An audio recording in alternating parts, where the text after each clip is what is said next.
मोदी जी बड़े शौकीन आदमी हैं और शौक भी बड़े महंगे महंगे वाले। 2023 में जब नरेंद्र मोदी यूएस गए तो उन्होंने वहां पर अमेरिकी राष्ट्रपति जो बाइडेन की पत्नी जिल बाइडेन को 7.5 कैरेट का एक डायमंड गिफ्ट किया था। इसकी कीमत 20,000 यूएस डॉलर है, मतलब करीब 18 लाख रुपए। और 2023 में जिल बाइडेन को मिलने वाले सारे तोहफों में सबसे महंगा तोहफा यही था। सोचिए, मोदी जी ने ब्रुनेई के सुल्तान से ज्यादा महंगा तोहफा दिया था जिल बाइडेन को।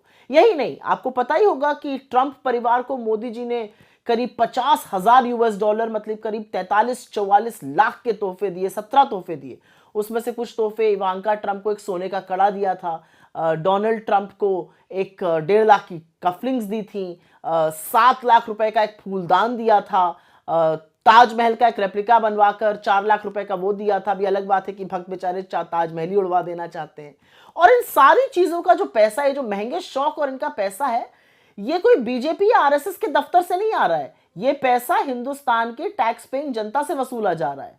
और वहीं इसके विपरीत डॉक्टर मनमोहन सिंह जी जब 2009 में अपनी पहली स्टेट विजिट यूएस गए, उन्होंने ओबामा दंपति को एक हिंदुस्तान में बना हुआ कालीन, पश्मीना का एक शॉल और तमाम किताबें, जिनके कुछ नाम मैं आपको बता देती हूँ: stories from the Panchatantra, Ancient Tales of Wit and Wisdom, The Puffin Treasury of Modern Indian Stories, The Gandhi Stories, History in the Making, और इसके अलावा History of Ancient and Early Medieval India, ऐसी किताबें गिफ्ट करनी थी। तो खैर, शौक अपना अपना और प्राथमिकताएं भी अपनी अपनी।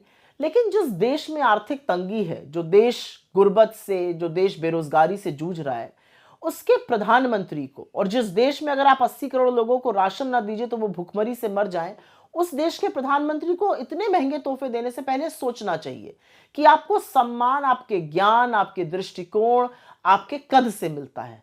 आपको सम्मान महंगे तोहफे देकर या लोगों के लपक के गले पड़ जाने से नहीं मिलता है। अब कौन समझाए मोदी जी को ये बातें।